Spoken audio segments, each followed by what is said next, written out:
Welcome back, my fellow travelers of history. Now, I don't know about you, but sometimes I sit there and I think, I wonder what would happen if I traveled back in time. How far could I go? Like, we always think, oh, well, I'd reinvent the engine, I'd create the light bulb. But realistically, even today, without any Googling of things or ChatGPT or something like that, could you honestly say you could build an engine? I'm sure there's some people out there who could. So, I thought I'd make this into a little bit of a mini-series. So, let's start with the languages. Most people, especially watching this video, can understand English. I hope. And what I'd like to do is we're going to watch a video together, and we're going to try to see how far we can get regarding our understanding of the English language, or the Old English language. So, let's start with 1719. I, poor miserable Robinson Crusoe, came on shore on this dismal, unfortunate island, which I called the Island of Despair. Okay, we kind of get that. That one's quite easy. Let's move on to the 1600s now. Hundreds is the time of Shakespeare. Thy natural magic and dire property, unwholesome life, usurp immediately. Okay, it's getting a little bit more harder. Vowels are shifted a little bit, and some words are slightly different. Let's try the 1500s. Now therefore, thus saith the Lord, Thou shalt not come down from that bed on which thou art gone up, but shalt surely die. Okay, that's not that much harder. Let's try 1000. Fader ore, thuthe ton heavenum, sie fin nama Yahargu. Yeah, that's just mental.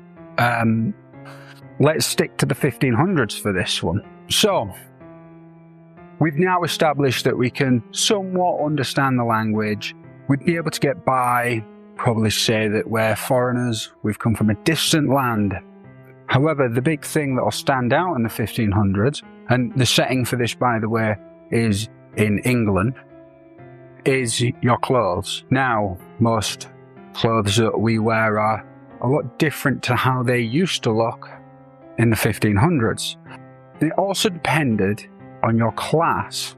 So the setting for this is going to be the 1500s. There's going to be many more in the future episodes. However, today, we're going to stick to the 1500s.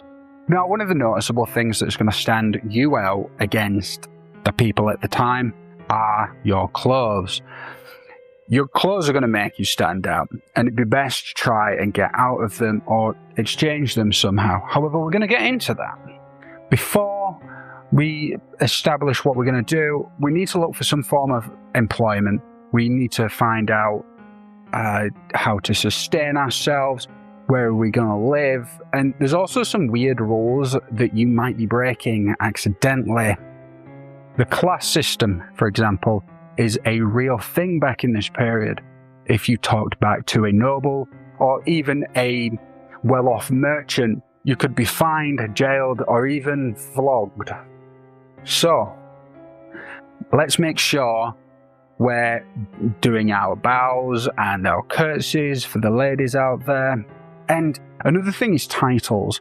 Titles at this time is a big thing. Calling a lord Mr. would be like spitting on his shoes. So naturally, if you're a woman, it's going to be kind of like a hard mode for you girls. But there's gendered roles here in the 1500s. So women can't openly work trades or speak in public, and men, they have to act strong and dominant. Because if you cross these lines, then unfortunately you're going to be drawing a lot of attention. And remember, it is the 1500s that we're talking about here. People are hanged for stealing turnips. Blasphemy laws are rife. It's just, that's how it goes, and that'll get you burnt on the stake. Then there's the numerous of witchcraft accusations, and all you needed was a weird shaped mole to be able to be, killed.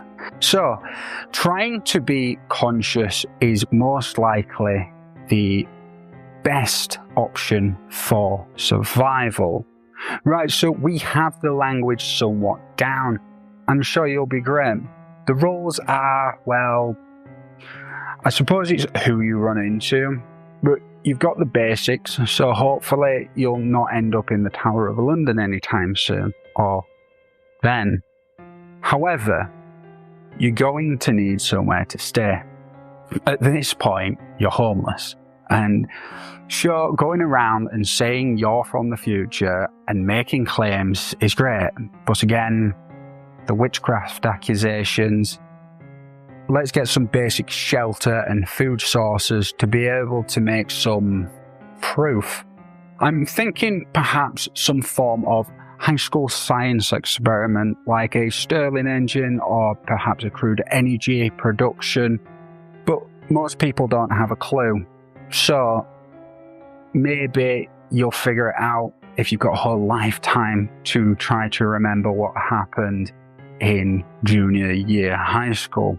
Now, let's get back on to where you're going to stay at this point. Again, you are homeless in weird clothes.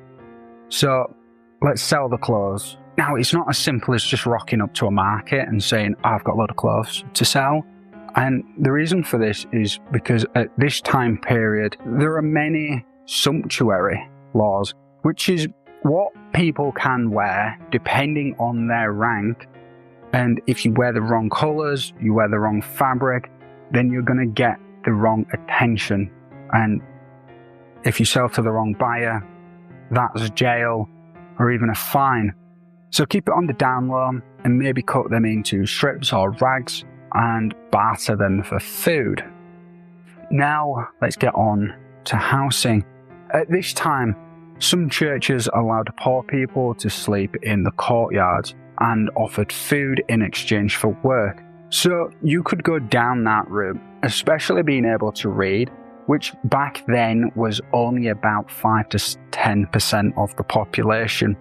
This might help with you being able to get some better employment, especially in the church, which could spring you into some guilds at the time. Record keeping and basic mathematics would be great to elevate your standard of living. Not by much, but it could take away any risk of vagrancy laws being broken. However, you'll need to be very cautious on how you go about sharing your knowledge of reading.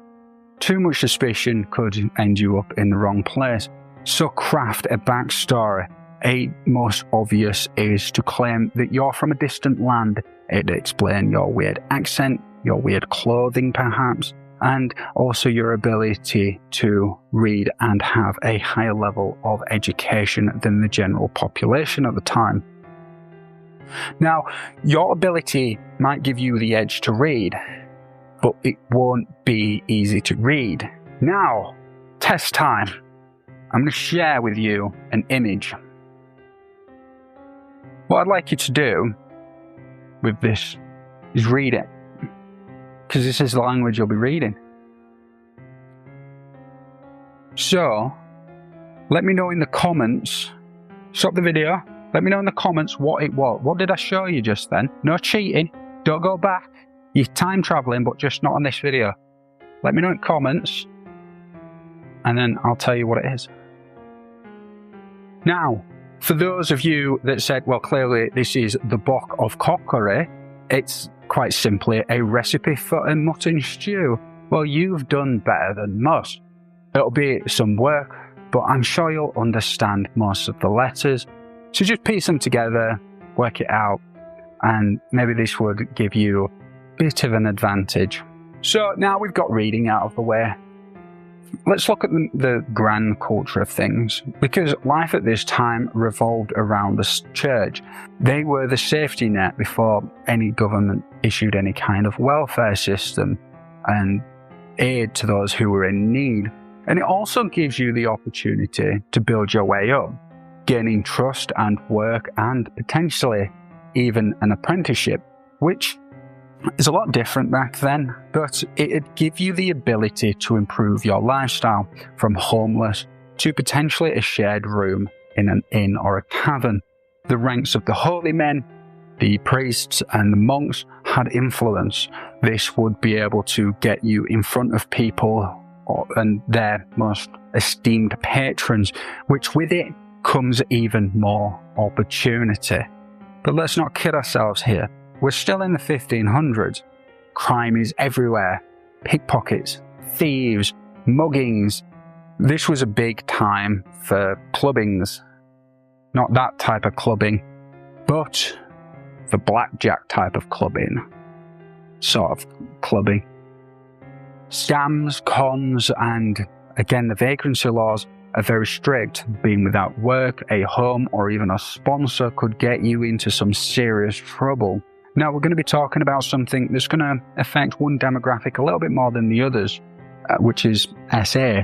So, it's a bit of a tough one because we're in the 1500s and it's less about the victim, and this time it was more about what you're taking away from the man. Now, let me explain. The laws at the time is not about you hurt this person. It's about you took this man's daughter's chastity. Being a homeless woman with no sponsor or line, it would leave you extremely vulnerable. And even a woman's testimony at this point just wasn't enough. They needed a male witness to corroborate their claims for anything to even be done about it. Now, even then, depending on the social status of the attacker, it would also determine the punishment, and that's even if you can prove it. If they was of a higher class, then most likely they'd just get a fine, and if they was of a lower class, then most likely a public hanging. So we'd have to avoid going out at night and staying away from isolated areas. We'd have to blend in socially and dress appropriately to the local customs, and perhaps form alliances with some trustworthy locals for at least some form of protection, and keep interactions polite and extremely cautious. So we've covered food, shelter, and some laws to keep in mind, a potential route of employment, and even the risk of living in the area. This has been pretty fun. I always daydream about this, and if I would go back in time, how I'd survive and how I'd try to be a mega wealthy rich man with my modern day knowledge. However, there's a lot more to it than people think. So now we've established some level of basic livelihood. What's next? What would you do to elevate your life? What, in the words of Liam Neeson, what particular set of skills that you have acquired over many years do you have that you could take to the next level? Let me know in the comments. Thank you very much for joining me in this journey. And a quick reminder to hit that subscribe button for more, as I'd like to go into another era and time in the ancient world and try to see what mess we can get into. I don't know where we're going to go next. Perhaps Egypt, or Rome. Rome would be fun. Until next time, thanks for watching. Take care.